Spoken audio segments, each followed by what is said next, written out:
Let's speak to our correspondent, Dave Keating, in Brussels. Hello to you, Dave. The summit wrapping up this afternoon. What are we expecting?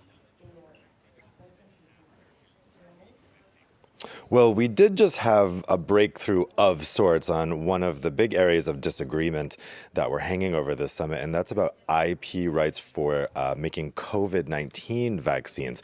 It's kind of a compromise. We've just had a press conference with French President Emmanuel Macron, European Commission President Ursula von der Leyen, and South African President Cyril Ramaphosa. They announced this technology transfer agreement in which the EU is going to help set up manufacturing facilities for mRNA COVID-19 vaccines in Africa. Now, this isn't the full technology transfer that African countries have been asking for. Specifically, they've been asking for this TRIPS waiver, which would waive the IP rights over these vaccines and allow Africans to make the vaccines themselves. The Europeans haven't wavered on that. They said they can't violate the fundamental principles of intellectual property, and it would be a slippery slope if they did so. However, they say on the European side that this technology transfer agreement will allow African countries to make the vaccines. And as President Macron just said, we're doing this in the right order. First, we donated vaccines that were made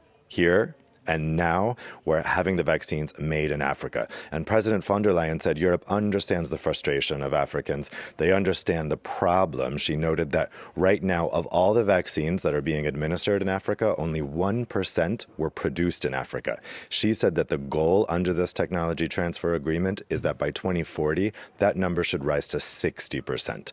So that's a big breakthrough. We're still waiting for the final communique from this afternoon, which will touch on the other big issue of the summit, which is the Global Gateway Fund. It's meant to take on China's Belt and Road Initiative.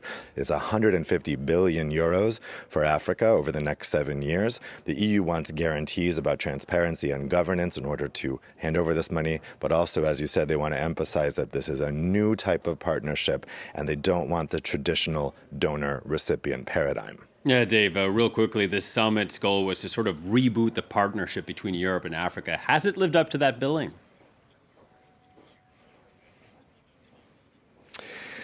It's hard to see the tangible effects now, but we've definitely seen a change in language and a change in tone. I think European leaders are conscious now that Africa has multiple partners for options for who to partner with. Now, China has been very active on the continent. Russia is getting very active. And Europe knows it's competing specifically with China for these partnerships. And so they're trying to say, look, we know we haven't been perfect in the past, to put it mildly, and that development has been disappointing in a lot of ways. However, we're thinking about this in a new way. We want to be a trusted partner for Africa. We want to build a new partnership.